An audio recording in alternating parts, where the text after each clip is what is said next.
نبی پاک صلی اللہ علیہ وسلم کا ارادہ نہیں تھا جنگ کا، حضور جنگ کے لیے نہیں نکلے تھے۔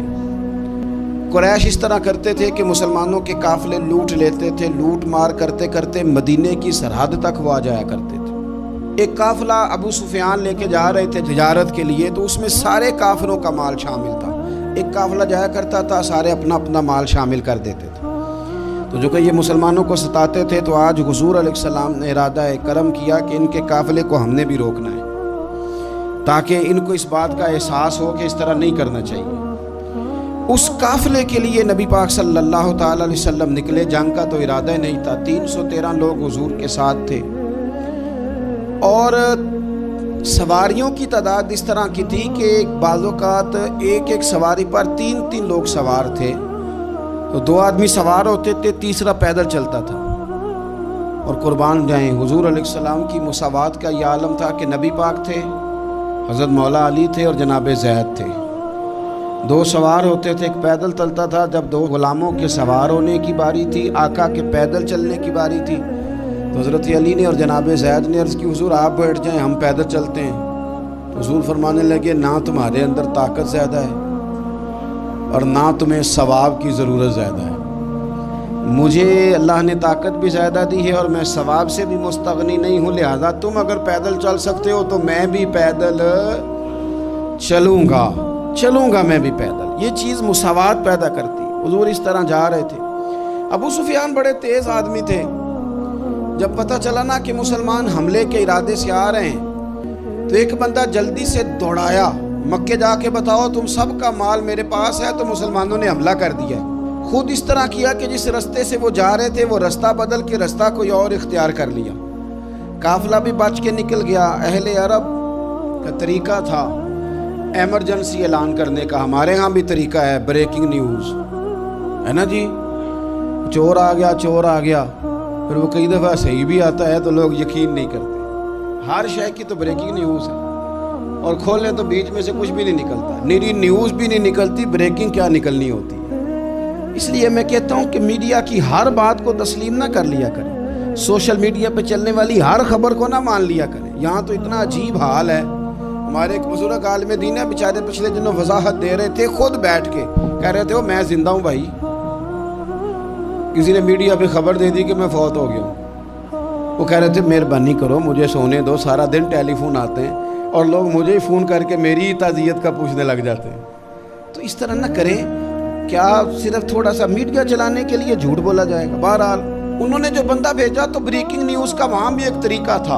اونٹ کے کان ناک کاٹ دیتے تھے، اپنے کپڑے پھاڑ لیتے تھے۔ اب اونٹ بڑے زور سے چلاتا تھا، جب اس کا ناک کٹ جاتا تھا، اونٹ چلاتا تو لوگ گھروں سے نکل آتے۔ اب وہ جو بندہ ابو سفیان نے بھیجا تھا، اس نے جا کے اپنے اونٹ کے ناک کان کاٹ دیے۔ لوگ دوڑے، باہر نکلے، پوچھا کیا ہوا، تو اس نے کہا نکلو تمہارا تو مال سارا لوٹنے لگے مسلمان۔ ابو سفیان بچ کے نکل گئے تھے، انہوں نے پیغام بھی دیا کہ میں بچ کے آ گیا ہوں، اب آنے کی ضرورت نہیں۔ لیکن انسان کو جو چیز سب سے زیادہ پستی میں لے جاتی ہے، وہ اس کا تکبر ہوتا ہے۔ تو مینوں جاندا ہی نہیں، تجھے میرا پتہ ہی نہیں، یہ لے ڈوبتی ہے چیز لوگوں۔ انہیں بھی لے ڈوبی۔ انہوں نے کہا جی اب نہیں واپس جانا، اب چلو۔ 1000 کا لشکر، گانے بجانے والی عورتیں ساتھ، شراب کے مٹکے ساتھ، 10 اونٹ روز ذبح ہو رہے ہیں، سردار دعوتیں پکا رہے ہیں، گوشت بھونا جا رہا ہے۔ بدر میں پہنچ گئے، مسلمان بھی 313 پہنچ گئے۔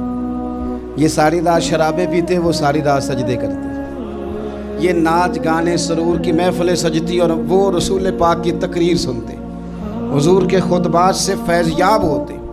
عمیر بن وہب کو بھیجا ابو جہل نے، کہا پتہ کر کے آؤ بندے کتنے۔ اس نے جا کے کہا کہ 312 313 310 اتنے۔ کہنے لگا جنگ کیا کرنی ہے، ان کو سویرے اونٹوں کی پشتوں پہ باندھ کے لے جائیں گے، مکے جا کے دیکھیں گے کیا کرنا ہے۔ یہ تکبر ہے نا۔ تو عمیر بن وہب کہنے لگا ہیں 312 ہیں 313، میرے اندازے میں 310، لیکن ایک کا بھی واپس جانے کا ارادہ کوئی نہیں۔ میں نے جس کو بھی دیکھا ہے شہادت کی دعا مانگتے دیکھا ہے، ارادہ بڑا پکا لے کے آئے، شہادت ہے مطلوب و مقصود مومن، نہ مال غنیمت نہ کشور کشائی۔ نبی پاک صلی اللہ علیہ وسلم نے جب دیکھا نا کہ وہ تو جنگ کے لیے آن پہنچے ہیں اور ارادہ تو قافلے کا تھا، تو حضور نے صحابہ سے مشورہ کیا. نبی پاک علیہ الصلوۃ والسلام نے ہمیں بتایا ہے کہ چیزیں مسلط نہ کرو. ہم نہ اپنا مسلط کرتے ہیں، یعنی تراویح پڑھنے والا بندہ دوسروں کو بڑا گھورتا ہے کہ تو کیوں نہیں پڑھتا، بھئی تو پڑھ رہا ہے نا تو اللہ سے دعا کر یہ بھی پڑھے. لیکن اپنا مسلط نہ کر، دعوت دے، تبلیغ کر.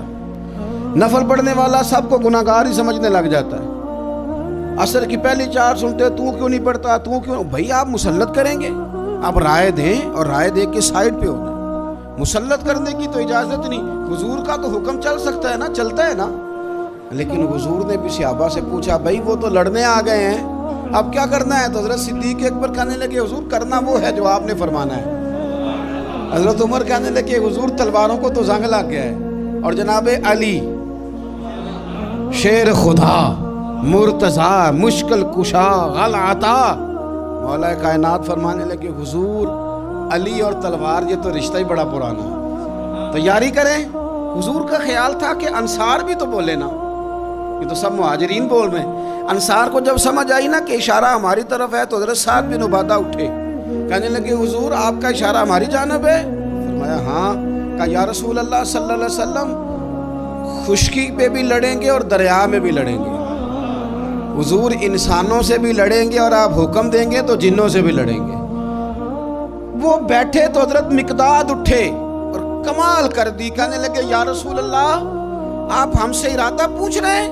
ہم کوئی حضرت موسیٰ کی قوم ہے جو اپنے نبی سے کہہ دیں گے آپ لڑیں اور آپ کا خدا لڑے؟ سونیا ہم آپ کے ساتھ لڑیں گے اور آپ کے قدموں پہ جانیں بھی قربان کریں گے. نبی کا حکم ہو تو کود جائیں ہم سمندر میں، اور جہاں کو محو کر دے نعرہ اللہ اکبر میں. نہتے 313 بشر شوق شہادت میں، نکل آئے تھے میدان میں محمد کی قیادت میں. نہ تیغ و تیر پہ تکیا، نہ خنجر پہ، نہ بھالے پر، بھروسہ ہے تو ایک سادی سی کالی کملی والے پر. نبی پاک صلی اللہ تعالیٰ علیہ وسلم نے جذبات سنے تو فرمایا چلو نہ چلیں، پر چھوٹے چھوٹے بچے واپس کر دو. ایک چھوٹے بچے تھے عمیر بن ابی وقاص، حضرت سعد بن ابی وقاص کے بھائی، زمین پہ لیٹ کے رونے لگے، سونے میں نے بھی جانا ہے. کمپیوٹر کے لیے نہیں رو رہے، موبائل کے لیے نہیں رو رہے، نئی سائیکل کے لیے نہیں، شہادت کے لیے. حضور میں لڑوں گا، اب مجھے لے کے تو چلیں. یا رسول اللہ میں طاقتور نکلوں گا، لے کے تو چلیں. ان کے آنسو دیکھ کے حضور نے فرمایا لے چلو نا ساتھ. فطرت مسکرا رہی تھی. حضرت سعد بن عبادہ ایک دوسرے سے کہہ رہے تھے ہم سے لڑنے آیا ہے ابو جہل. جس قوم کے بچوں کی شجاعت کا یہ عالم ہے، اس قوم میں علی کا کیا حال ہوگا اور امیر حمزہ کا کیا عالم ہوگا. یہ ہمارے ساتھ مقابلہ کریں گے یہ لوگ. اور چھوٹے اتنے تھے حضرت عمیر کے تلوار اپنے ہاتھوں سے اپنے گلے میں نہیں لٹکا سکتے تھے، وہ بڑے بھائی نے لٹکائی. میدان میں نکلے، حضور علیہ الصلوۃ والسلام نے تقریر کی. فرمایا تمہیں پتہ ہے تم کس جنت کی جانب جا رہے ہو؟ وہ جنت ہے جس کی چوڑائی زمین آسمان کے برابر ہے. حضرت عمیر بن حمام انصاری ایک صحابی تھے. جب کریم نے فرمایا نا جنت کی چوڑائی، کسی چیز کی لمبائی زیادہ ہوتی ہے چوڑائی کم ہوتی ہے، جب فرمایا نا کہ چوڑائی زمین آسمان کے برابر ہے، تو حضرت عمیر بولے، کہنے لگے واہ واہ واہ واہ واہ. کھجوریں کھا رہے تھے. حضور نے فرمایا تو بڑی واہ واہ کر رہا ہے. کہ سونیا اتنی جنت پیاری ہے تو ہم دور کیوں ہیں؟ یہ دے نا ذرا تلوار. جلدی سے میدان میں نکلے، اللہ نے انہیں شہادت عطا فرمائی. رات ساری وہ مست رہے شراب کے نشے میں، اور حضور ساری رات مصلی پہ رہے، ساری رات دعائیں مانگی. پتہ کیا کہا؟ اے اللہ یہ میری کل کمائی تھی 313 جو میں لے کے آ گیا ہوں، اگر یہ ہلاک ہو گئے تو قیامت تک کون تیری عبادت کرے گا؟ ان کی مدد فرما. اور ایک رات پہلے صفیں بھی سیدھی کرائیں، بلکہ صفیں سیدھی کراتے حضرت سواد کے پیٹ پہ چھڑی لگ گئی تو انہوں نے کہا حضور بدلا دیں. حضور نے کپڑا ہٹایا تو انہوں نے وجود چومنا شروع کر دیا. حضور نے ہمیں سبق دیا کہ صفیں بھی سیدھی کرانی ہے اور دعائیں بھی کرانی ہیں. صف بھی سیدھی ہو، مصلی بھی آباد، دونوں کام کرنے. اور پھر توکل ہو، پھر تمہارا دل جمے کہ انشاءاللہ فتح اللہ مسلمانوں کو